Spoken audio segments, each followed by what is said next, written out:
Voilà, on va commencer notre cours par Parshat Ki Tisa sur le veau d'or. Et le cours est pour la Refoua Shelema de Anna Rivka Bat Sarah. Est-ce qu'on peut également dédier le cours à notre ami Dr Richard Desmar de la communauté, Oui. qui est là, qui a eu un accident vasculaire il y a 48 ans. Oh, c'est pas vrai. On l'a mis sous coma artificiel. Comment il s'appelle, Richard? Richard Desmar. Oui, je le connais. Un homme un peu robuste comme ça. Oui, c'est pas vrai. Il a eu Un AVC. Un AVC. Oh là là, le pauvre, il est jeune encore, non? Il exerce aussi, il exerce toujours. Oh, et on vit dans un monde de fous, c'est le sujet aujourd'hui. Comment? Oui. Alors, on a affaire dans notre paracha au Erev Rav. Et qu'est-ce que veut dire Erev? Comme on le voit dans les 7 jours de la création, Vayi Erev, Vayi Boker. Il fut soir, il fut matin. Et Erev Rav veut dire grande obscurité. Rav veut dire beaucoup. Erev Rav, grande obscurité. Alors on va essayer de comprendre bien évidemment qu'est-ce qui a pris à Moshe d'accepter le Erev Rav au moment de la sortie d'Égypte. On va le comprendre parce que on sait que Hachem le lui a reproché. On va voir exactement quel était le reproche d'Hachem et quelle a été l'erreur de Moshe. Pourquoi ils ont fait le veau d'or au moment où on était en train de recevoir la Torah. Et malheureusement, beaucoup de Juifs les ont suivis. Pas tous, mais beaucoup les ont suivis. Et en tous les cas, le mot Erev Rav veut dire grande obscurité. Et effectivement, cette obscurité a pris le dessus sur Israël. Et ils sont arrivés à faire tomber une grande partie d'Israël dans la faute du veau d'or. Qui d'ailleurs, disent nos maîtres, continue jusqu'à la délivrance finale. La faute du veau d'or n'a pas été réparée entièrement. Simplement que Hachem avait l'intention de détruire tout Israël. Et Moshe est intervenu. Il est arrivé à le persuader de ne pas le faire. Mais comme le dit Rashi, vous pouvez le voir, la faute du veau d'or nous accompagne dans toutes les générations jusqu'à la délivrance finale. Et qu'est-ce que c'est finalement la faute du veau d'or? C'est, on pourrait dire, comment on dit la Hitgabrut, c'est le... comment on dit Hitgabrut en français? La Shlita, c'est la mainmise de l'obscurité sur le monde.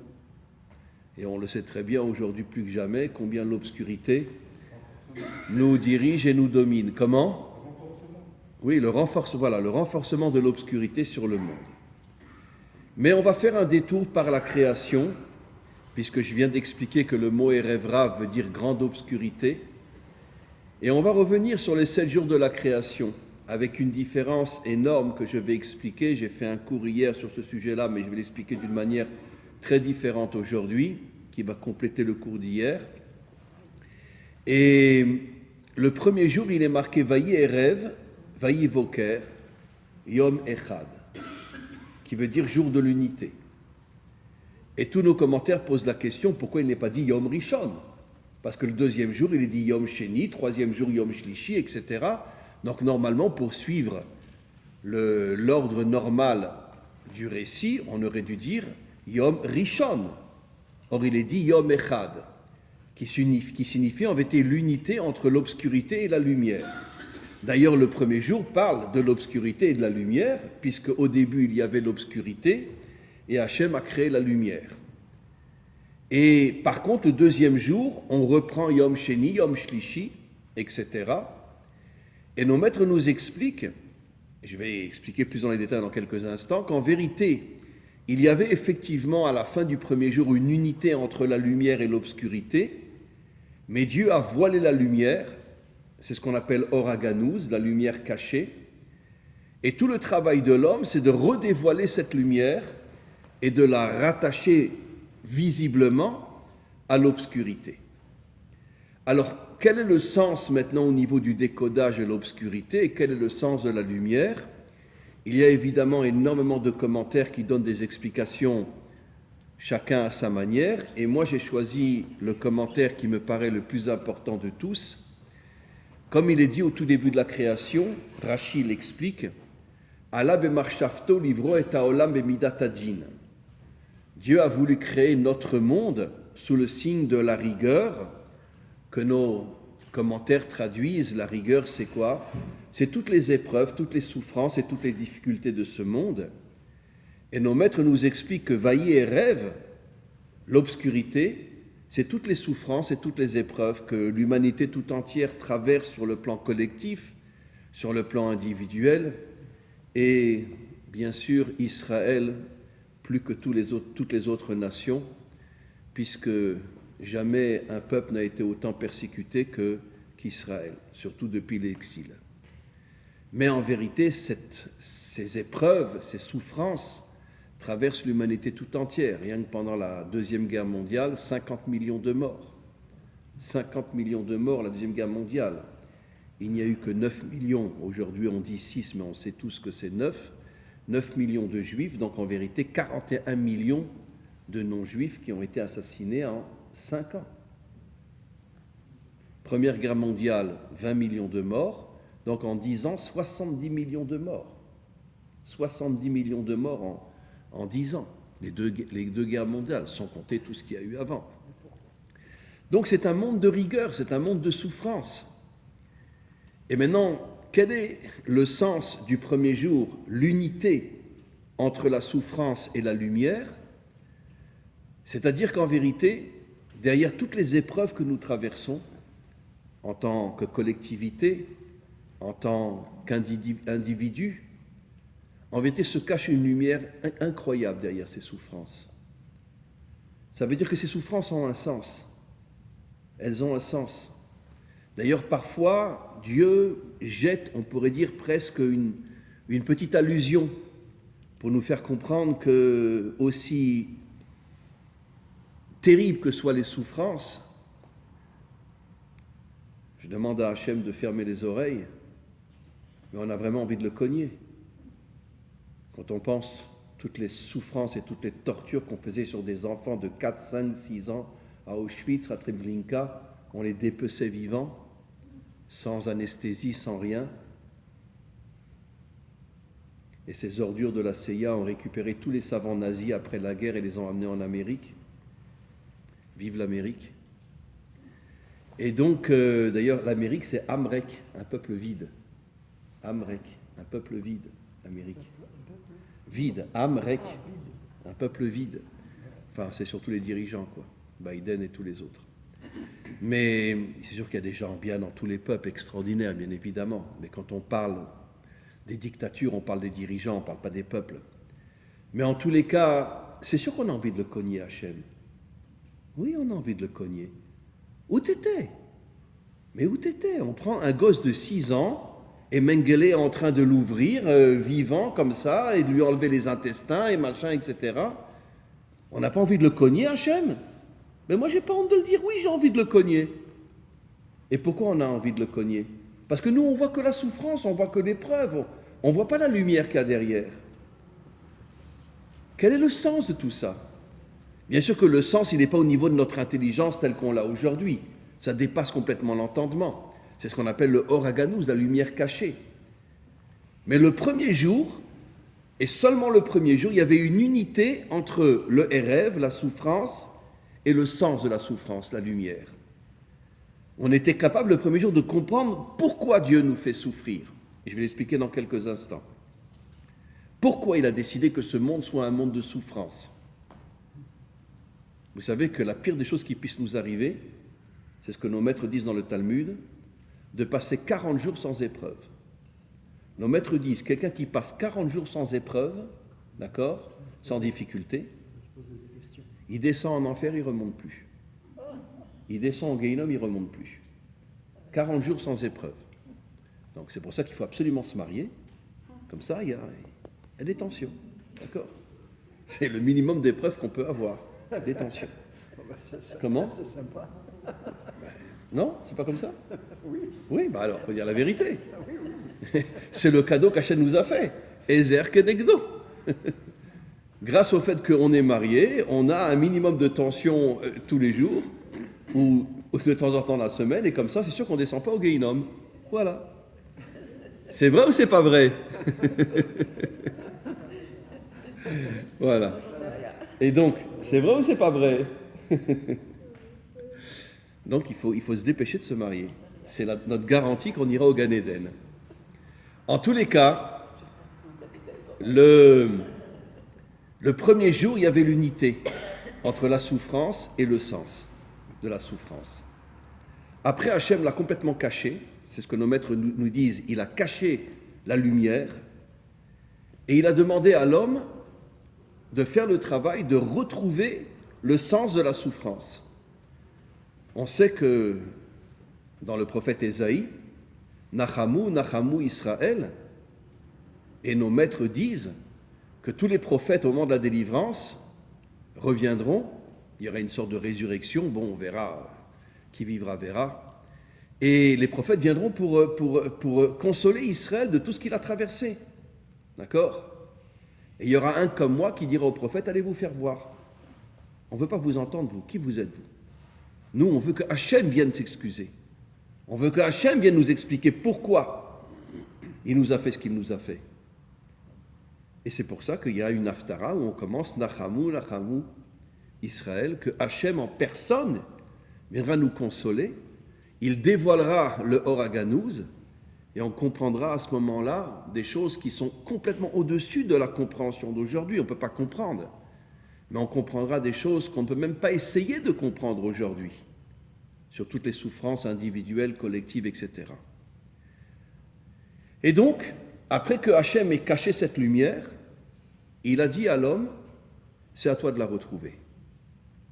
Et malheureusement, comme on le sait, l'homme est un idiot. Et il a tout fait tomber. Et ça fait des millénaires qu'on attend la délivrance. La faute de Adam Arishon. Je l'ai déjà expliqué des milliers de fois, mais je vais l'expliquer un peu plus profondément. Normalement, Adam aurait dû manger de l'arbre de la connaissance du bien et du mal. C'est-à-dire, il aurait dû unir le bien et le mal, unir l'obscurité et la lumière, le bien et le mal, Motzei Shabbat, ce qu'on appelle Melavé Malka, le repas de la reine. Malheureusement, il s'est précipité de manger cet arbre-là avant de manger de l'arbre de la vie, qu'il aurait dû manger pendant Shabbat aux 3 repas. 1 repas, 2 repas, 3 repas avec l'arbre de la vie. Bon, tout ça, ce sont des codes, bien sûr.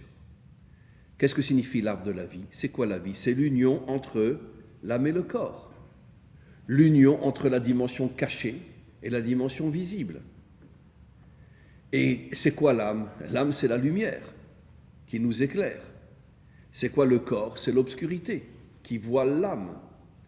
Si Adam avait, avant de manger de l'arbre de la connaissance, était d'abord entré dans le Shabbat, avait mangé de l'arbre de la vie, je parle au niveau du décodage, il serait arrivé à reconstruire l'unité entre la souffrance et son sens, qui est en vérité l'unité entre l'âme et le corps, parce qu'en vérité, quand un homme souffre, ce n'est pas tellement son âme qui souffre, c'est surtout son corps. Mais en vérité, son désespoir fait tomber son âme aussi, bien sûr. Et c'est pour ça qu'on n'arrive plus à se connecter à notre âme, parce que, comme je dis souvent, je veux dire, l'une des plus grandes missions extraordinaires, quand je le dis, j'en ai presque les larmes aux yeux, qu'a pris sur lui le Rabbi Lubavitch après la Shoah. Il savait que 99,9% des Ashkenazim avaient dit à Hachem, va te faire voir, après ce que tu nous as fait, va te faire voir. Et qu'est-ce qu'il a fait? Il a décidé d'envoyer des shlichim dans le monde entier pour pouvoir ramener les Ashkenazim à la Torah. Les Sfaradim, ce n'était pas trop nécessaire, bien qu'il y en a eu aussi dans les camps, mais enfin c'était une minorité. Mais c'était 99% d'Ashkenazim. Et qu'est-ce qu'il a pris sur lui? D'envoyer des shlichim dans le monde entier. Un jeune couple se mariait, il les envoyait dans des endroits où il n'y avait pas de mikvé, pas de cacheroute, pas d'école, rien. Il les envoyait. Aujourd'hui, le monde a changé. Mais qui a été le premier et pratiquement le seul à ramener des centaines de milliers d'Ashkenazim à la Torah? C'est le Rabbi Lubavitch. Il a compris que c'était sa mission après la Shoah. Parce que c'était plus possible. Le peuple juif allait disparaître. Et donc ça a été sa très très grande mission. Mais d'un autre côté, Le rabbi écrit dans un Mahamar extraordinaire, je vous dis franchement que la première fois que je l'ai lu, j'ai pleuré. Il dit, celui qui ose dire que la Shoah, c'est à cause des fautes d'Israël, il écrit dans ce Mahamar, c'est un rachat qui descendra au Gehinnom et qui ne reviendra pas. Parce qu'on peut comprendre que certaines souffrances sont liées aux fautes d'Israël. Dieu sait qu'on en a fait des fautes. Mais la Shoah, ça dépasse l'entendement. Il a dit la Shoah, il n'y a que Hachem qui pourra l'expliquer. Personne ne pourra l'expliquer. Parce que ça dépasse l'entendement. Parce que les souffrances, les tortures qu'il y a eu à ce moment-là, ça va, je comprends pas. Et les enfants de 5-6 ans qui étaient dépecés vivants, ils avaient fauté, eux. Alors, on arrête avec toutes ces histoires. Et le rabbi Lubavitch dit clairement dans un Mahamar que celui qui ose dire, et malheureusement il y en a eu des rabbins qui ont dit, c'est à cause de nos fautes, d'accord, qu'ils aillent se faire voir. Le rabbi a dit, celui qui ose dire une chose pareille, il descendra au Gehinnom et il ne remontera pas. Parce que la Shoah n'a rien à voir avec nos fautes. Ça ne veut pas dire qu'il n'y avait pas des fautes à cette époque-là. Mais on n'aurait pas dû recevoir une punition à ce point déconnectée des fautes d'Israël. Voilà, disproportionnée des fautes d'Israël. Et donc, si Adam avait été rentré dans le Shabbat, avait mangé de l'arbre de la vie, il aurait reconnecté la partie cachée qui est en nous, ce qu'on appelle le Or HaGanuz, la lumière cachée qui est notre âme, il l'aurait reconnecté au corps, et à ce moment-là, Motzei Shabbat, il aurait à nouveau réuni le bien et le mal, ça veut dire qu'il serait arrivé à donner un sens à toutes les épreuves. Je pourrais juste dire que je m'excuse un petit peu devant Hachem pour ce que j'ai dit qu'il mérite qu'on lui rentre dedans, avec ce qu'il nous a fait pendant la Shoah, d'accord ? Mais je sais qu'il m'aime quand même quand je dis ça. Parce qu'il sait que j'ai raison. Mais évidemment qu'il sait que j'ai raison. Évidemment qu'il sait que j'ai raison. Et Abraham, quand Hachem lui a dit qu'il allait détruire Sodome et Gomorrhe, il ne lui est pas rentré dedans, Abraham. Il ne lui a pas dit, toi qu'on appelle le juge de toute la terre, tu sais pas rendre justice. C'est un verset explicite. Ça, c'est un homme authentique. C'est pas un petit mouton, ben, Dieu a raison. Non, je ne suis pas d'accord. Ce que tu nous as fait, explique-nous. Explique-nous ce que tu nous as fait. Et donc, Abraham aussi, il a parlé mal contre Hachem. Et Moshe, quand il est revenu en Égypte et qu'il a vu qu'on prenait un enfant des bras de sa mère et qu'on le mettait dans un mur à la place du ciment, qu'est-ce qu'il a dit à Hachem? Mais qu'est-ce que tu fais du mal à ce peuple? Lamazé Shalachtan, pourquoi tu m'as envoyé pour les libérer? Il a gueulé. Vous comprenez que l'homme authentique n'a rien à voir avec un religieux? Oui, Hachem, t'as raison. Non. Un homme authentique, il croit en Dieu. Mais il a le droit aussi de lui parler sur un ton dur. C'est ça la différence entre la religion et la Torah. Dans la Torah, on voit que les grands d'Israël parlaient d'une manière dure contre Hachem. Dans la religion, c'est tous des moutons. Ben, Dieu a raison, Dieu a raison. On ne pose pas de questions. Non, on pose des questions. Tout en ayant une croyance infinie. Mais on pose des questions. Alors maintenant, Adam a tout fait tomber. Il a mangé de l'arbre de la connaissance du bien et du mal avant de rentrer dans Shabbat, de manger de l'arbre de la vie. Et nos maîtres nous disent que le bien qui est attaché au mal, c'est complètement voilé. Et depuis, le monde traverse toutes les souffrances que l'humanité tout entière traverse et que personne n'arrive à comprendre. Personne n'arrive à comprendre ce qui se passe. Il n'y a pas qu'Israël qui a souffert, bien sûr. La guerre civile entre les Hutus et les Tutsis, c'était aussi une guerre atroce. Les Tutsis étaient coupés à la machette. On leur coupait la jambe, on leur coupait les bras, avant de les tuer. Ça veut dire qu'on s'amusait à les faire souffrir d'une manière inimaginable. Et au Cambodge, plus d'1,5 million de Cambodgiens qui ont été assassinés par les Cambodgiens communistes d'une manière horrible, dans des tortures qu'on ne peut même pas imaginer. Ça veut dire qu'il n'y a pas qu'Israël qui souffre, bien évidemment. Mais disons qu'Israël, c'est constant, c'est tout le temps. D'accord? Et là, je vais le dire à l'Ashkenaz, excusez-moi, mais là, on se prépare à la guerre de Gog. Hein. Si on veut que le Mashiach vienne, il y aura forcément la guerre de Gog. Et ça ne va pas être un grand plaisir. Hein. Ça va être dur, très très dur. Et on voit que tout le monde est en train de préparer cette guerre-là contre Israël. Bon, Bezrat Hashem, le Mashiach viendra, l'espoir fait vivre. On continue. Et donc, encore une fois, tout a commencé avec Adam. Maintenant, il faut savoir aussi une chose importante, que plus un homme s'élève vers la lumière, s'élève vers le bien, et plus ses épreuves sont aussi à la même hauteur. Contrairement à ce qu'on croit, on croit que les grandes sadikim, c'est des anges. C'est faux. Les grandes sadikim ont des épreuves inimaginables. Malheureusement, aujourd'hui, personne ne nous le dit. D'accord ? Parce qu'on veut nous faire croire que les tzadikim, c'est des anges. Mais en vérité, heureusement qu'on a le Talmud qui nous dit la vérité. J'ai souvent rapporté une histoire extraordinaire, peut-être vous en souviendrez, mais je veux la rapporter. Un des plus grands maîtres du Talmud s'appelait Abaye. Abaye, qui était un orphelin, il avait perdu ses parents très très jeune, il avait été recueilli dans une famille de grands rabbanim, et il est devenu lui-même un des plus grands maîtres du Talmud. Et il avait l'habitude, le soir, puisque vous savez, il n'y avait pas d'électricité à cette époque-là, le soir, il se promenait dans son village, enfin c'était un grand village, pour voir si jamais il n'y a pas des bêtises qui se font dans son village. Et donc il se cachait comme ça dans les rues obscures, et puis il se cache dans une rue, puis il entend un homme marié avec une femme mariée, chacun donc marié avec quelqu'un d'autre, il les entend et ils se disent « Allez, viens, on va se promener dans la forêt ». Il les connaissait très bien. Lui, il venait à la synagogue tous les Shabbats, d'accord ? Un déguisé, quoi. Alors il les suit dans l'obscurité, et puis il rentre dans la forêt, il s'imagine qu'est-ce qui va se passer. Et il les voit se parler comme ça, alors comment ça va, ton travail, machin, etc. Et voilà. Au bout d'un certain temps, la femme, elle dit à l'autre, bon, mon mari va rentrer, il faut absolument que je rentre à la maison, hein. D'accord ? Ils ne se sont pas touchés, ils ne se sont pas embrassés, rien du tout.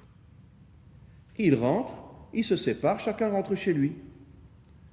Abaye rentre chez lui, il s'allonge sur son lit et il se laisse mourir. Vous allez comprendre pourquoi. Eh oui, c'est dans le Talmud. Il se laisse mourir, il ne veut plus manger, il ne veut plus voir ses élèves, il ne veut plus voir ses élèves. Le lendemain, ils arrivent, il dit « Rav, c'est l'heure du cours ». Il dit « Laissez-moi tranquille, laissez-moi tranquille. On t'apporte à manger, tu es malade, laissez-moi tranquille ». Il voulait mourir. Vous allez comprendre pourquoi il voulait mourir. Et les élèves essayent de le réveiller, il ne se réveille pas. Alors ils vont chercher son maître à lui. En se disant, bon, devant son maître, il ne pourra pas refuser de parler. Ils vont chercher son maître, le maître à Abaye, et le maître arrive. Il dit, Abaye, qu'est-ce qui se passe ? Il lui raconte toute l'histoire. Et il lui dit, maître, si moi j'avais été à la place de cet homme-là, j'aurais sauté dessus. Je l'aurais mangé tout cru. Je n'aurais rien laissé. Et c'est pour ça que je veux mourir. Je me rends compte que je suis une vraie crapule. Lui, un simple juif, même pas il lui a pris la main, même pas il l'a embrassé, et moi, je l'aurais mangé tout cru. Et qu'est-ce que son maître lui répond ? Il dit, mais Abaye, mais c'est normal. Plus un homme a de lumière, et plus son Yetzer Hara est grand. Plus un homme est élevé, et plus son Yetzer Hara est élevé. Pourquoi ? Pour qu'il ait toujours le libre arbitre. Et donc c'est normal que lui, qui était un petit juif de rien du tout, il lui a rien fait à cette femme-là. Parce que son Yetzer Hara était minuscule, parce que son Yetzer Hatov est aussi, son bon côté est minuscule, son mauvais côté est minuscule. Mais toi, qui es le plus grand maître du Talmud, qui a une lumière inimaginable en toi, c'est tout à fait normal que Hachem te donne aussi un Yetzer Hara tout à fait normal. Quand Abaye, il a entendu ça, il a remercié son maître, il a appelé ses élèves, il leur a dit, allez, il y a cours maintenant. C'est-à-dire qu'il a compris qu'en vérité, il aurait pu effectivement tomber. C'est paradoxal. Mais oui, mais c'est pour ça qu'aujourd'hui on nous ment. Quand on nous parle des grands, des tzadikim et machin, etc. On ne sait pas ce qu'ils traversent. C'est vrai que le Talmud a le courage de nous dire clairement, je raconte une autre histoire, qu'un jour, une femme vient voir un très grand rave, je ne me rappelle plus comment il s'appelle, mais aussi un très très grand maître. elle vient le voir, et soi-disant pour lui demander des conseils, d'accord? Et puis une fois qu'elle est devant lui, eh bien, elle commence à relever sa jupe, à baisser son pull-over, d'accord? Elle lui dit, je suis venu que pour toi. Bon, apparemment c'était un beau gosse, d'accord? On peut être Rav est un beau gosse aussi, très bien. Et donc elle l'a attiré. Vous savez ce qu'il a fait le bonhomme? Il y avait un four dans la maison. Il s'est jeté dans le four et il s'est brûlé vif. Et pourquoi? Nos maîtres demandaient, pourquoi il s'est jeté dans le four? Dieu lui va te faire voir. Parce qu'il a senti qu'il ne tiendrait pas. Il a préféré se brûler vif plutôt que de tomber avec elle. Qu'est-ce qu'on comprend de là? Comme c'était un maître immense, il avait un Yetzer Hara immense. Et il s'est dit, je préfère mourir que de tomber avec elle. En vérité, il a eu de la chance, parce qu'il a commencé à hurler dans le four. Ses élèves sont venus, d'accord? Ils ont foutu la femme dehors, et ils l'ont sauvé, mais il est resté avec les jambes brûlées toute sa vie. C'est-à-dire, il marchait avec 2 cannes. Après, toute sa vie, les jambes étaient brûlées. Mais bon, il s'en est quand même sorti vivant grâce à ses élèves qui sont venus. Mais qu'est-ce qu'on voit de là? C'est tous les soirs, mais je pourrais vous raconter des dizaines d'histoires comme ça, où on voit que les plus grands maîtres d'Israël ont été confrontés à des épreuves inimaginables. Et donc, d'une certaine manière, c'est ce qui s'est passé avec Adam. Adam qui était à un niveau, Adam et Ève, c'est des créatures de Dieu. Ils ont été créés par Dieu lui-même. Donc ils ont un niveau spirituel inimaginable, donc aussi un Yetzer Hara énorme. Et c'est pour ça qu'ils sont tombés, qu'ils ont fait tomber l'humanité tout entière. Mais il faut comprendre que tout notre travail, c'est au moment de l'épreuve de chercher un sens. Et j'ai commencé à l'expliquer, je le dis, Hachem nous a fait un cadeau après la Shoah. Comme pour nous dire, je sais que vous voulez me zigouiller, je peux vous comprendre, mais un jour vous comprendrez ce que j'ai fait. Pour l'instant, vous ne comprenez rien. Mais je vous envoie malgré tout un petit cadeau. 3 ans après l'ouverture d'Auschwitz, on renaît sur notre terre. Comme si c'était Hachem qui nous envoyait une petite allusion, comme pour dire que quoi? Que finalement, je sais que vous ne pouvez rien comprendre à ce que je vous ai fait. Mais regardez, qui aurait pu croire que 3 ans après Auschwitz, on danserait dans les rues de Tel Aviv et de Jérusalem pour fêter la renaissance d'Israël sur sa terre? Et jusqu'à aujourd'hui, on est toujours là. Et on ne partira plus de notre terre, ça vous pouvez être sûr. Il y aura la guerre de Gog, il y aura des dégâts, mais personne n'arrivera à nous refaire partir de notre terre. Ça, c'est sûr et certain. Maintenant qu'on est revenu à la fin du dernier exil, on y restera, même s'il y a un prix lourd à payer. Comment? Qu'ils vous entendent. Non, mais je sais qu'il m'entend, je sais. Il est toujours là dans mes cours. Donc, voilà. Et donc, maintenant, on va revenir au Erev Rav. La différence entre Vayi Erev, Vayi Voker, c'est qu'il y a de l'obscurité, il y a de la lumière. Malheureusement, depuis le 2e jour, il n'y a plus de connexion entre la lumière et l'obscurité. On ne sait pas pourquoi on souffre. Maintenant, avant de reparler du Erev Rav, j'ai complètement oublié, mais ça me revient maintenant, pourquoi finalement Hachem a créé un monde de souffrance? Un monde dans lequel il a caché le sens des souffrances, et c'est à nous de le retrouver. Et en vérité, on ne comprendra véritablement le sens des souffrances qu'au moment de la délivrance finale, où Hachem en personne viendra nous consoler et nous expliquer ce qu'il nous a fait, à nous et au monde entier. Il n'y a pas que nous qui souffrons dans ce monde, bien évidemment.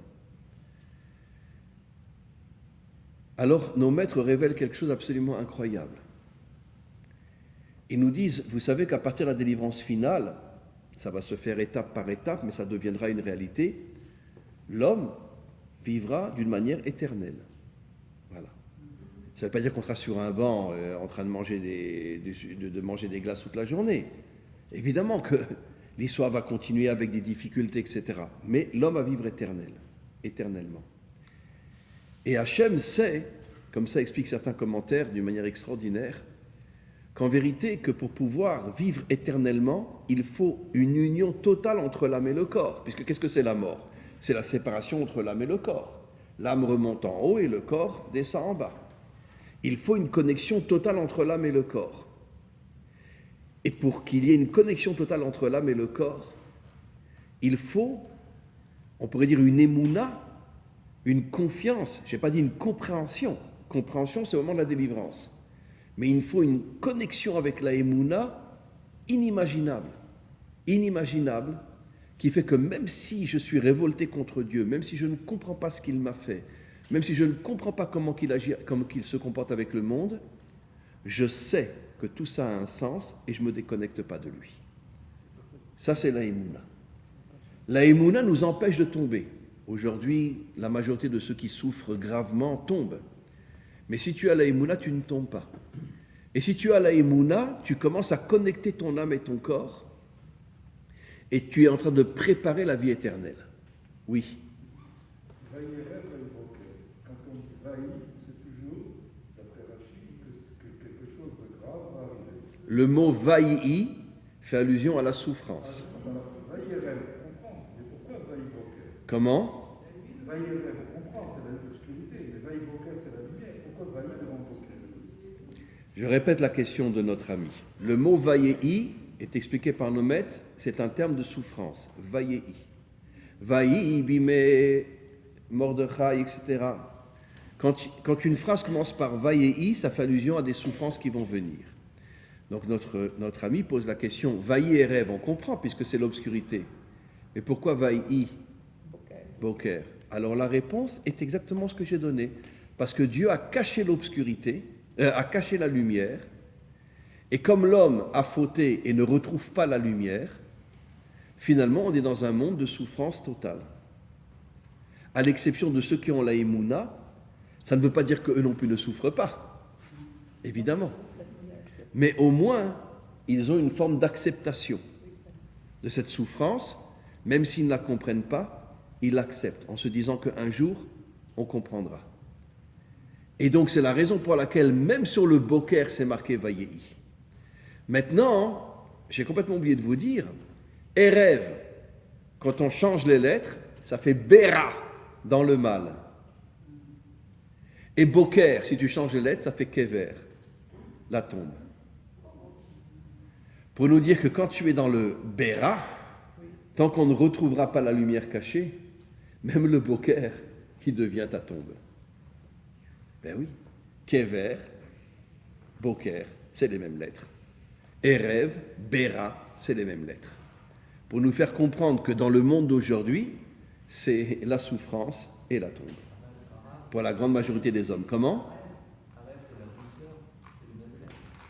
Alors, magnifique, il y a aussi quelque chose d'extraordinaire. Merci de le dire. Comment qu'on dit la douceur en hébreu? Arev. C'est les mêmes lettres que Erev. Pour nous faire comprendre qu'un jour viendra où on comprendra que toutes les souffrances qu'on a traversées, on dévoilera la douceur qui se cachait derrière. Attention, on ne peut rien comprendre aujourd'hui. Comme le Rabbi de Lubavitch a dit, celui qui essaye de comprendre la Shoah, il descend au Guénom, et s'il ose donner des explications à la Shoah, il descend au Guénom, il ne remontera plus. Mais un jour viendra où quand le cerveau va s'élever à des dimensions qu'on appelle la Bina, qui est complètement au-dessus de ce monde, on arrivera à comprendre des choses qui aujourd'hui sont complètement incompréhensibles. Oui. Simple petite question qui nous taraude tout le temps. Comment se fait-il que Hachem puisse laisser le monde, jusqu'à la délivrance, donc disons grosso modo vers 6000 ans, puisse laisser le monde dans cet état d'attente sans rien savoir, sans rien connaître de ce que nous vivons. Est-ce que c'est possible de laisser un monde un petit peu comme ça en décrépitude? Est-ce que c'est possible? Est-ce que Hachem ne sait pas un petit peu? La réponse est, cher ami, ce que j'ai été interrompu par des questions et c'est ce que j'avais l'intention de dire, la Emouna fait de nous des guerriers.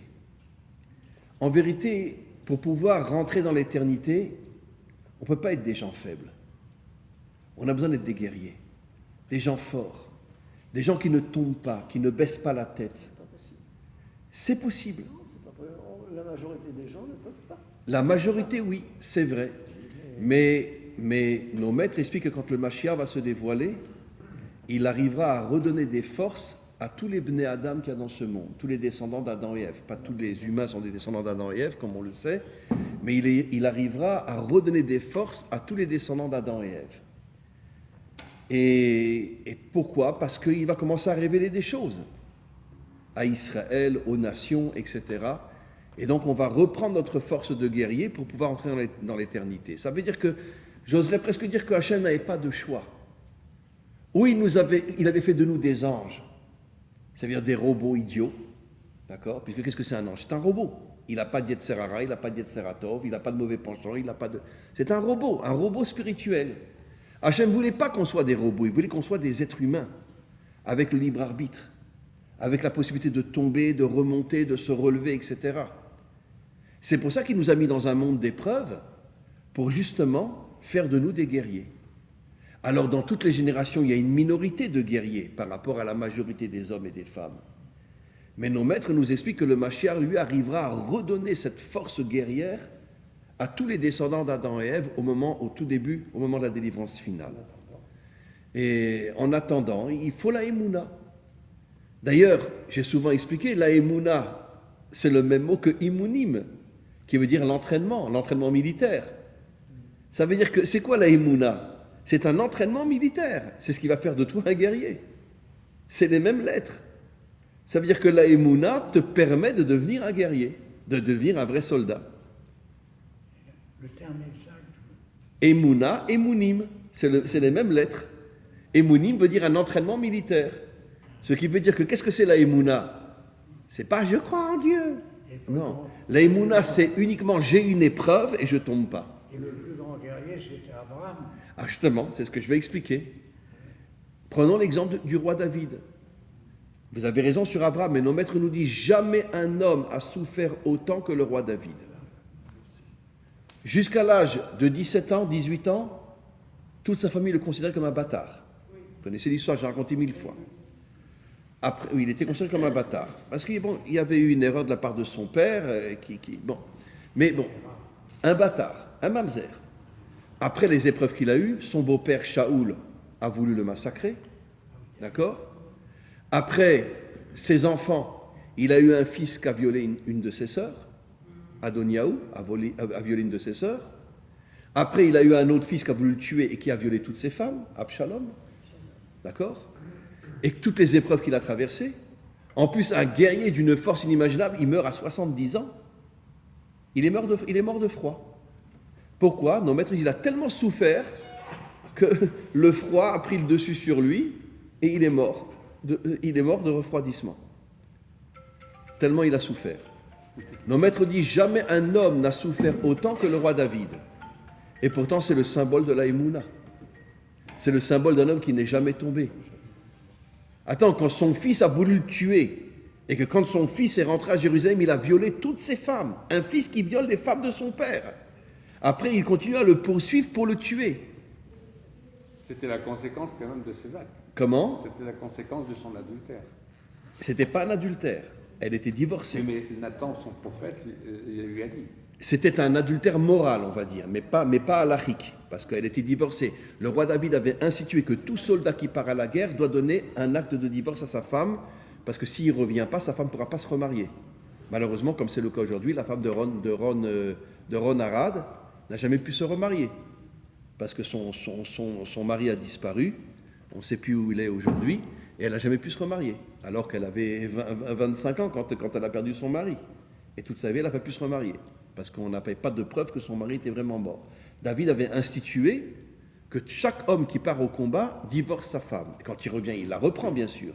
Donc, ce n'était pas un adultère sur le plan physique, mais un adultère sur le plan moral. Parce que David savait très bien qu'elle attendait le retour de son mari pour se remarier avec lui. Donc c'est sûr que c'était une faute. Mais d'un autre côté, je veux dire, d'accord, mais au point d'avoir un fils qui veut tuer son père. Et d'ailleurs, quand ils sont rentrés en guerre, les deux armées, David a dit à son général d'armée, Yoav, je t'interdis de tuer mon fils. Yoav ne l'a pas écouté et il l'a tué. Qu'est-ce qu'a fait après David, après qu'il a appris que son fils était mort? Il a prié pendant des jours et des jours et des jours pour faire sortir son fils de l'enfer, du Gehinnom, et de le ramener au Gan Eden. Ça veut dire que son fils qui a violé ses femmes et qui voulait le tuer, il l'a amené au Gan Eden. Ça veut dire qu'on voit que David avait une émouna. C'est-à-dire, je ne comprends rien à cette épreuve. Mais un jour, je comprendrai. Donc, mon travail, c'est de sauver mon fils. Même si je ne comprends pas pourquoi il a voulu me faire ça. Et finalement, il a sauvé son fils. C'est marqué explicitement dans le Tanakh qu'il a ramené son fils au Gan Eden, après toutes les cochonneries que son fils avait fait. Maintenant, c'est l'exemple de David, mais on a d'autres exemples, bien sûr, Abraham, et combien Abraham, il n'a pas eu l'épreuve de que Hachem lui demande de tuer son fils. Franchement, entre nous, d'accord, on dit à Hachem de se boucher les oreilles. Mais si Hachem nous demandait à nous de tuer notre fils, qu'est-ce qu'on lui répondrait? On va te faire voir. Moi, je vais tuer mon fils. Non, mais attends. Mais quel est l'idiot qui va tuer son fils? Et pourtant, Abraham, il a accepté. Comment qu'il a pu accepter? Parce qu'il s'est accroché à la Emouna. Je ne comprends rien, je n'accepte pas, c'est incompréhensible, c'est de la folie ce qu'Hachem me demande. Mais Hachem me le demande, je dois avoir la Emouna. C'est-à-dire qu'il est arrivé à un niveau d'Emouna qu'on ne peut même pas expliquer. Et finalement, pour Hachem lui a interdit de tuer son fils, il ne l'a pas tué. Mais c'était ça l'épreuve, de voir si Abraham arrive à monter à un niveau d'Emouna qui est complètement au-dessus de ce monde. Et vous savez ce que le Hari HaKadosh dit? Le Hari HaKadosh dit que par le mérite que Abraham a accepté, sans comprendre bien sûr la raison, de tuer son fils, c'est ce qu'il a fait rentrer cette force inimaginable dans le Ham Israël, et c'est ce qui fait qu'on ne peut pas disparaître. Parce qu'on est connecté à une force qui est au-dessus de ce monde, et que sur le plan individuel, bien sûr, on est toujours massacré, mais sur le plan collectif, on ne peut pas disparaître. Parce que grâce à cette émouna d'Abraham, il l'a fait rentrer dans le Ham Israël, et le Ham Israël ne peut pas disparaître. Donc finalement, à qui on doit d'avoir traversé l'histoire, malgré toutes nos souffrances? À Abraham et l'acceptation de sacrifier son fils. D'ailleurs, vous savez que quand Hachem lui a fait 2 croche-pieds, il est très fort Hachem, franchement, c'est 2 croche-pieds. Premier croche-pied, tue ton fils. Deuxième croche-pied, qui c'est qui vient lui dire de ne pas tuer son fils? C'est Hachem? Non, c'est un malach, c'est un ange. Et qu'est-ce que Hachem a répondu à l'ange? Mais qui tu es toi pour me dire de ne pas tuer mon fils? C'est Hachem qui m'a dit de tuer mon fils. Qui tu es toi? D'accord?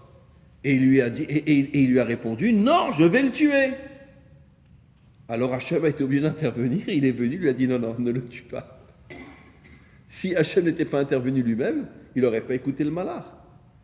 Puisque si tu as un maître et son élève, le maître te dit fais ça, l'élève vient et dit ne le fais pas, tu vas écouter le maître ou tu vas écouter l'élève? Tu vas écouter le maître. Donc Hachem l'a tenté une 2e fois, en lui envoyant un ange et pas en venant lui-même lui dire. Regardez le texte, vous verrez. Jusqu'à ce que Hachem intervienne. Est-ce qu'on ne peut pas comparer la ligature d'Isaac avec la Shoah? Ah oui, c'est complètement compréhensible. Absolument. Presque mort. Ah, vous avez 100% raison. Il dit quelque chose de très très juste. Ça veut dire que la demande de sacrifier son fils, c'est au niveau de la Shoah. C'est incompréhensible. Et le fils qui a... Et en plus, le fils que Hachem lui avait dit auparavant, c'est de lui que sortira le Ham Israël. Qui be Yitzhak, qui karel et chazera. Ta descendance viendra de Yitzhak. Après, tu me demandes de le tuer. Ça veut dire que c'était un acte de folie, complètement incompréhensible. Complètement incompréhensible. Et le fils qui accepte. Et le fils qui accepte, alors que lui, il n'a rien entendu. Bien sûr, il avait 37 ans. Il aurait pu dire à son père, excuse-moi, mais t'es malade. C'était pas un gosse de 6 ans, il avait 37 ans, Yitzhak. Il aurait pu dire, écoute, toi, t'as entendu Hachem, moi, je ne l'ai pas entendu. Il a accepté. Ça veut dire exactement comme dit notre ami, c'est évident que c'est un acte qui est au niveau de la Shoah. C'est-à-dire qu'il dépasse complètement l'entendement. Et je m'excuse de le dire, mais aujourd'hui, même les plus grands d'Israël, si on leur demandait de faire une chose pareille, ils n'accepteraient pas. Parce qu'Abraham a atteint un niveau d'émouna que personne ne peut comprendre. Alors maintenant, on arrive au Erev Rav. On va terminer. Erev Rav veut dire grande obscurité. Quelle est l'erreur, disent nos maîtres, que Moshe a fait? En vérité, Moshe aurait dû attendre le don de la Torah, qui sont les premières tables, je vais expliquer, qui malheureusement ont été brisées à cause de la faute du veau d'or. Et si on avait reçu les premières tables, je vais expliquer, à ce moment-là, il aurait eu le droit d'accepter le Erev Rav. Mais Moshe a fait une grave erreur, il a accepté le Erev Rav, grande obscurité, avant le don de la Torah. Concrètement, ça veut dire quoi? Les premières tables ont disparu, on ne les a jamais reçues. Je l'ai déjà dit 1000 fois. Quand c'est qu'on va les recevoir nouveau, les premières tables? Avec le Mashiach, qui mitzion tetse Torah, la Torah sortira de Tzion. Tous nos commentaires disent, mais la Torah, on l'a reçue il y a 4000 ans. Non, on a reçu les deuxièmes tables. Mais le Mashiach nous redonnera les premières tables. Quelle est la différence énorme entre les premières tables et les deuxièmes tables? Les deuxièmes tables ne nous préservent d'aucune souffrance, d'aucun malheur, d'aucun exil. Nos maîtres disent, si on avait reçu les premières tables, sur elles, il est dit, Hachem oz le amoiten, en oz et la Torah. Hachem a donné la puissance à Israël, et la puissance, c'est les premières tables. Ça veut dire que si on avait reçu les premières tables, on ne serait jamais descendu en exil, on n'aurait pas souffert comme on a souffert. Pourquoi? Parce qu'on aurait eu une telle connexion avec ces tables-là, une telle connexion avec la Torah, que finalement on aurait retrouvé d'une certaine manière l'unité entre l'obscurité et la lumière. Moshe a fait une erreur terrible. C'est ce qui lui a coûté, entre autres, la vraie raison pour laquelle il n'est pas rentré en Eretz Israël, la vraie raison pour laquelle il est resté finalement en dehors de la terre d'Israël, c'est parce qu'il a fait cette erreur inimaginable d'amener le Erev Rav avant de recevoir la Torah. Ça veut dire que d'une certaine manière, il a donné un pouvoir à l'obscurité avant de recevoir, avant de redévoiler la lumière cachée. Et donc automatiquement, l'obscurité, c'est pour ça qu'on l'appelle Erev Rav, la grande obscurité, cette lumière a pris le dessus sur Israël jusqu'à aujourd'hui. Et finalement, les premières tables, on ne les a jamais reçues. On a reçu les deuxièmes tables. Les deuxièmes tables, bien évidemment qu'elles nous permettent de servir Hachem, mais elles ne nous protègent d'aucun mal, de rien du tout. Toutes les souffrances qu'Israël a eues, c'est depuis les deuxièmes tables.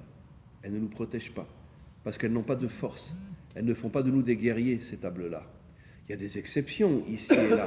Je parle au niveau global. Les deuxièmes tables ne nous transforment pas en guerriers. Elles nous transforment en religieux, mais elles ne nous transforment pas en guerriers. Vous savez que, juste un instant, que nos maîtres nous disent que pourquoi David était un tel guerrier? Parce qu'il se levait toutes les nuits à minuit, à Chatzot. Et nos maîtres nous disent que la lumière des premières tables est cachée dans Chatzot, à minuit. Et lui, il se connectait à la lumière des premières tables en se levant à minuit jusqu'au matin. Et c'est comme ça que, d'une certaine manière, il est devenu un guerrier avec une force inimaginable. Oui, cher ami. C'est pas la faute de Moïse qui a eu le veau d'or. Oui, parce que c'est marqué explicitement dans Rashi, Hachem lui a dit « L'er red ki shichet amecha ». C'est un verset. « Descends parce que ton peuple a fauté ». Alors Moshe lui répond « Mon peuple? Mais c'est pas mon peuple, c'est ton peuple ». Hachem lui dit « Mais je ne parle pas d'Israël, je parle du Erev Rav que toi tu as sorti avant le don de la Torah. C'est ton peuple, et c'est à cause de toi qu'Israël tombe. » Parce que si on avait reçu les premières tables, on aurait reçu cette lumière qui aurait rendu impossible la domination de l'obscurité sur Israël. Parce qu'on aurait reçu une puissance inimaginable. Une puissance de lumière, bien sûr, et une connexion avec Dieu inimaginable. Mais comme il a fait venir le Erev Rav avant de recevoir la Torah, le Erev Rav, et je vais expliquer dans quelques instants encore autre chose, a pris le dessus sur Israël et nous a fait tomber, et ceci jusqu'à aujourd'hui. Puisque, je suis désolé de vous le dire, d'accord, d'accord. C'est ça que quand j'entends un rabbin qui dit le peuple élu, j'ai envie de l'étrangler. Le peuple élu, j'ai envie de l'étrangler, vraiment de l'étrangler. Parce que regardez notre Bible, regardez le Tanakh, d'accord, toute notre histoire, on est dirigé par les plus grandes crapules de la terre. Ben oui. À part David, Hiskiaou, comment il s'appelait, celui qu'on dit qu'il a fait le Mashiach, à l'époque de Sancheriv. Hiskiaou Ameler, c'est ça? Ézéchias, oui, Hiskiaou Ameler. On peut compter sur les 5 doigts de la main, les dirigeants authentiques qu'on a eus, tous étaient des crapules inimaginables. Et Bibi. Comment? Et Bibi, allez, Bibi aussi. Non, mais dans quel sens vous dites? Bien. Ah, très bien, ok. Et c'est pour ça qu'ils font tout pour le liquider, et qu'ils l'ont liquidé. Hein. Ils l'ont liquidé, il ne reviendra plus, c'est fini. Hein. Moïse a quand même conservé les restes des premières tables. Elles ont été cassées, mais elles n'ont pas été jetées. Bravo. C'est pour nous faire comprendre qu'un jour elles se reconstruiront. Exactement. Mais toute notre histoire, on a été dirigé par qui? Et qui est la cause de l'exil? Qui est la cause des destructions de temples? Nos dirigeants. Regardez la Bible. À chaque fois qu'il y a un nouveau dirigeant mauvais qui prend la tête d'Israël, qu'est-ce qu'on dit? Il est comme Jéroboam, comme Jéroboam, comme Jéroboam. Qui est le premier dirigeant corrompu qui a fait tomber Israël et qui est la première source de la destruction des 2 temples et des 4 exils? Jéroboam. Jéroboam. Ne parlons pas de tous ceux qui sont venus après lui, y compris dans les 10 tribus d'Israël, y compris dans Yehuda. On a eu Ménaché, on a eu des rois horribles. J'ai une question. Oui. Est-ce qu'on sait ce qui était écrit dans les premières tables? Oui, on a les 10 commandements uniquement. Et justement, c'est ce que je voulais dire dans quelques instants. Les 10 commandements, j'ai déjà dit, il y a, nos maîtres disent, 172 mots dans les 10 premières tables. 172 valeurs numériques talon, ékev. Nos maîtres posent la question, comment se fait-il qu'il y a 172 mots dans les premières tables qui font allusion au talon, mais le talon c'est la partie la plus basse du corps? La réponse est pour unir la lumière de la Torah à la matière, puisque le talon c'est la seule partie du corps qui est en contact avec la matière. Donc les premières tables arrivaient à faire l'union entre le monde d'en haut et le monde d'en bas. Qu'est-ce qui est dit sur le Mashiach? C'est que le Mashiach va se dévoiler à Tzfat. Oui. Non, Jérusalem. Non, il va se dévoiler à Tzfat dans le Galil Elyon. C'est ce que le Zohar dit. Après, il va descendre à Tibériade. Mais attention, quand il va se dévoiler, il ne sera pas encore connu. Ça veut dire qu'il va se dévoiler à Tzfat. Voilà. Après, il va descendre à Tibériade. Il va venir, comme vous le dites, à Jérusalem. Mais où il va venir à Jérusalem? D'abord où? Sur le mont des Oliviers. Oui. Et qu'est-ce que dit le verset? Il posera ses pieds sur le mont des Oliviers. Tous les commentaires posent la question, pourquoi ses pieds? Il se dévoilera sur le mont des Oliviers. Parce que les pieds font allusion à la matière. L'olive donne l'huile qui fait allusion à la lumière. Il fera la connexion entre la matière et la lumière. La connexion entre les souffrances de ce monde et le sens de ces souffrances. Oui. Vous avez dit 172 mots. Oui. 620 lettres qui font référence. Keter. Je répète ce que notre grand ami dit. Il y a effectivement, j'ai oublié de le dire, 172 mots, mais 620 lettres dans les premiers 10 commandements. 620 lettres, la valeur numérique de Keter, la couronne. Donc l'union entre l'attribut divin le plus haut et la partie la plus basse, le talon avec la couronne. C'est ce qu'on appelle Keter Malchut. L'union entre le monde d'en bas et le monde d'en haut. D'accord? L'onction, c'est l'huile, ça veut dire que ça sera la prise de conscience de la lumière qui se cache dans ce monde. D'accord? Bien sûr. Et qui est la couronne de l'homme? La femme. C'est la femme. Comme elle est appelée? Ateret Baala. Ateret, qui veut dire la couronne de l'homme. D'accord? Voilà. C'est-à-dire qu'un jour, quand les hommes parleront à leur femme, ils diront « Comment ça va ?» Puisqu'elle est au-dessus de nous, c'est elle qui nous donne la couronne. « Comment ça va ?» Tais-toi. Non, c'est pas comme ça. Pour l'instant, c'est un peu le contraire. Non, c'est la femme qui dit à son mari « Comment ça va ?» Parce que généralement, les femmes sont plus petites que les hommes. Mais un jour viendra, elles seront sur une échelle, et l'homme dira « Comment ça va ?» Très bien. Alors, ça ne sera pas facile pour nous les hommes, hein, mais on n'a pas le choix. Puisque nos maîtres nous disent que la délivrance finale viendra par le mérite des femmes. Oui. On ne dit pas aussi qu'au Mont Sinaï, on a été capable d'écouter que les 3 premiers commandements. Les 2 premiers. Oui. Et après, ça a été par la voie de Moïse. Et que si on avait eu la force de résister et de tenir pendant les 10 commandements, on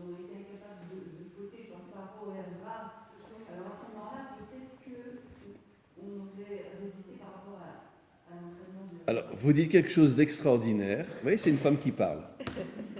Bon, je vous ai dit, hein. On doit... Ah oui, en plus, c'est la vôtre. Donc, Ashrechem.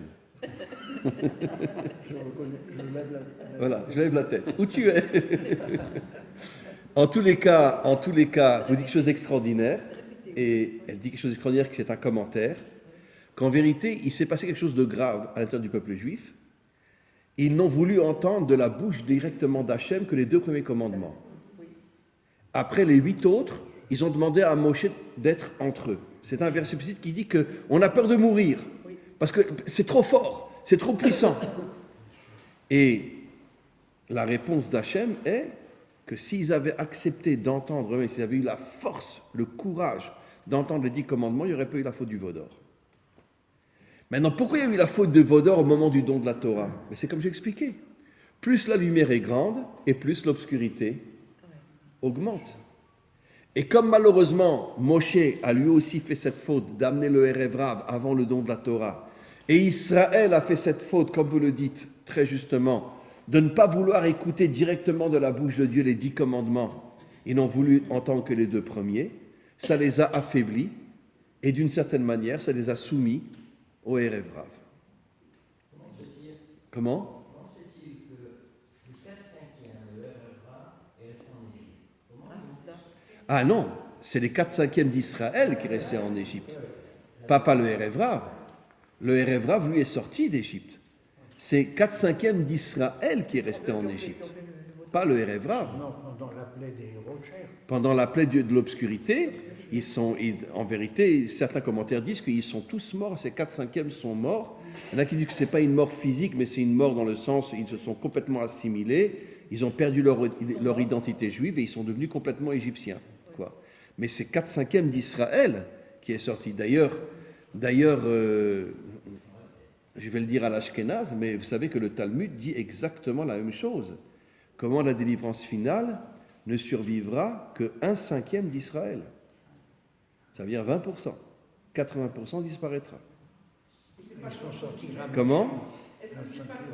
Il y a des avis contraires, heureusement, oui. Il y a une femme qui dit non, c'est pas juste. Mais dans le désert, ils sont sortis ramouchés, 1/5. 1/5. Oui. Est-ce que c'était vraiment le choix de Moshe de prendre le Erev Rav? Alors, Ou est-ce que c'était quelque chose contre lequel il a été pris dedans, mais sans pouvoir vraiment. C'est-à-dire qu'il a quand même. Alors, bravo. C'était censé être la fin. Je voulais terminer mon cours là-dessus. La question que beaucoup de commentaires posent, et vous l'avez posée, mais qu'est-ce qui a pris à Moshe de vouloir le Erev Rav? Pourquoi? Parce que Moshe savait que si Israël avait réussi, parce que pour l'instant Israël n'a pas réussi, si Israël avait réussi, Israël était censé devenir, c'est un verset explicite dans les prophètes, Or la Goïm, la lumière des nations. Chose qu'on n'a jamais été. D'accord? On n'a jamais été la lumière des nations, à cause de tous nos dirigeants pervers, corrompus, etc., qui nous ont fait tomber. Et Moshe savait que pour que la lumière puisse éclairer, il faut forcément l'obscurité. Quand c'est qu'on allume la lumière? En journée, le soir. Donc Moshe a eu une sagesse de folie. Il a dit, je ne peux pas laisser Israël uniquement être de la lumière. Il a besoin d'avoir en lui aussi de l'obscurité. Et c'est la raison pour laquelle il a sorti le Erev Rav. En se disant que comme ça, Israël arrivera à l'unité entre l'obscurité et la lumière. Son erreur a été de sortir le Erev Rav trop tôt, avant le don de la Torah, qui est en vérité cette lumière qui devait resplendir à l'intérieur d'Israël. Je parle des premières tables. Les deuxièmes ne nous ont donné aucune lumière. Je parle des premières tables. Et donc, s'il avait attendu les premières tables, cette lumière serait née en nous. En plus, il n'y aurait pas eu le Erev Rav, donc automatiquement, Israël aurait entendu de la bouche d'Hachem les 10 commandements. Et donc, on aurait eu une connexion avec la lumière d'Hachem qu'on ne peut même pas imaginer. Après, Moshe aurait dit au Erev Rav, joignez-vous à nous, car nous ne pouvons pas être un peuple uniquement de lumière. D'où Moshe le sait. Est-ce qu'un homme, c'est uniquement une âme? Non, il a aussi un corps qui voile son âme. Donc, le corps est plus intéressé par la matière, l'âme est plus intéressée par Dieu. Et c'est l'union des deux qui fait de nous des hommes authentiques. Et nos maîtres révèlent que la véritable raison profonde pour laquelle Moshe a voulu prendre le Erev Rav trop tôt, mais dans l'idée il avait raison, c'est qu'il faut que le Ham Israël soit accompagné de forces obscures qui vont lui permettre de se battre pour arriver à l'union entre la lumière et l'obscurité. Maintenant, on vit dans un monde moderne où c'est la séparation entre l'Église et l'État, entre la synagogue et l'État. Dans le monde moderne, ça veut dire exactement le contraire de ce qui aurait dû normalement se passer. Oui. C'est-à-dire alors que Moshe a mangé de l'arbre du bien et du mal avant de manger celui de... Absolument.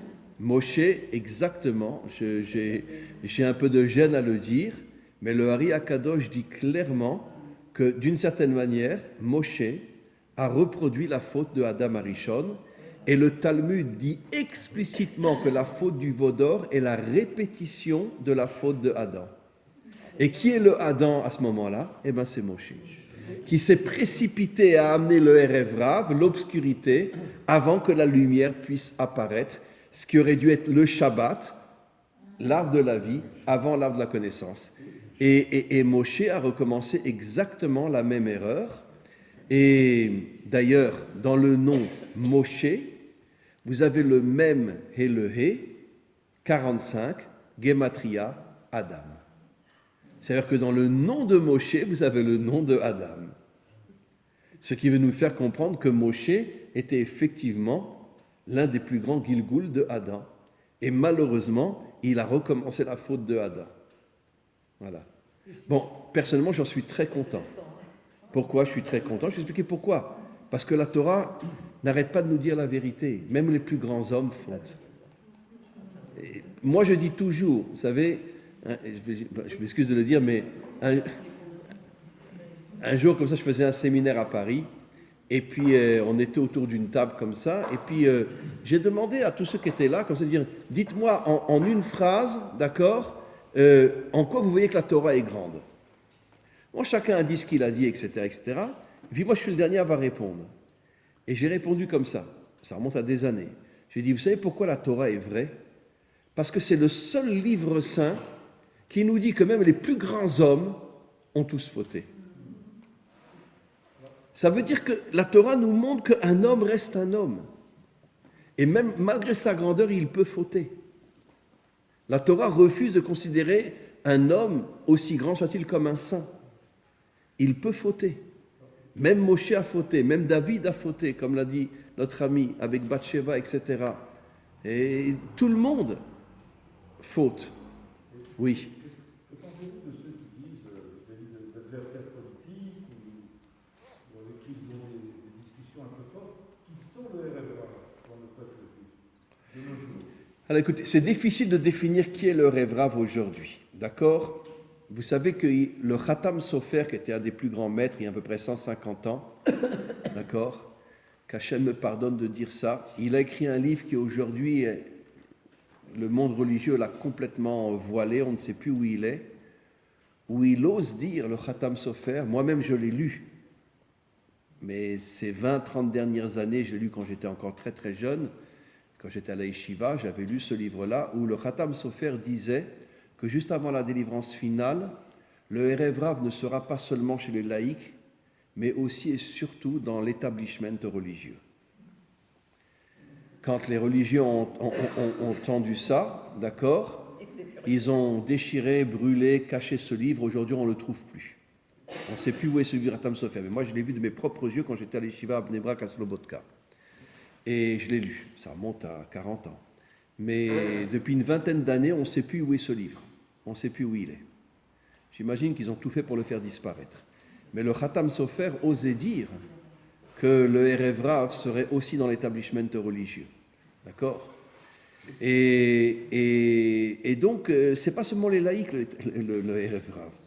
Le Erev Rav est partout. Et la plus grande preuve qu'on a, je l'ai déjà dit 1000 fois, c'est l'union entre Datan et Aviram. Datan qui veut dire date, religion, Aviram qui veut dire le pouvoir.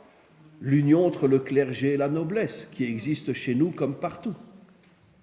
C'est le pire ennemi d'Israël. Lorsque les dirigeants religieux s'unissent à la politique et à la puissance financière, c'est ça le Erev Rav, comprenez? Et qu'en est-il du Erev Rav russe, plus près de nous encore? Comment? Le Erev Rav russe, qu'on a fait passer pour des juifs, donc on a voulu... Nos dirigeants ont fait Donc, il a exactement fait la même chose que tous les dirigeants dans le monde occidental ont fait. Ils ont fait venir des millions d'étrangers afin de casser l'identité des nations. Et chez nous, malheureusement, ils ont fait la même chose dans les années 90. Ils ont fait venir 1 million de Russes, dont 70% n'étaient pas juifs, afin de casser l'identité d'Israël et de devenir un pays occidental comme tous les autres pays. Voilà. Et c'est ce qui se passe. L'histoire recommence. L'histoire recommence. Pourquoi? Parce qu'il faut comprendre que nos dirigeants font partie avec des plus et des moins, mais font partie de ce qu'on appelle l'ordre mondial, le monde occidental, où l'une des priorités du monde occidental, c'est de casser l'identité des peuples de manière à les affaiblir et à pouvoir mieux les dominer. Voilà, une dernière question et on arrête parce qu'il est très tard, oui. On peut l'identifier à Amalek, Comment? le Erev Rav. Alors le Zohar dit explicitement que la source première du Erev Rav, c'est Amalek. Voilà. Amalek, voilà. Et n'oublions pas que Amalek était quand même l'arrière-petit-fils de Yitzhak. N'oublions pas que les pires ennemis d'Israël sont de notre famille. D'accord? Comment? Eliphaz et Timna. Oui, qui a été condamné par les Merci beaucoup, absolument. Toda Rabba. Voilà. Un correction.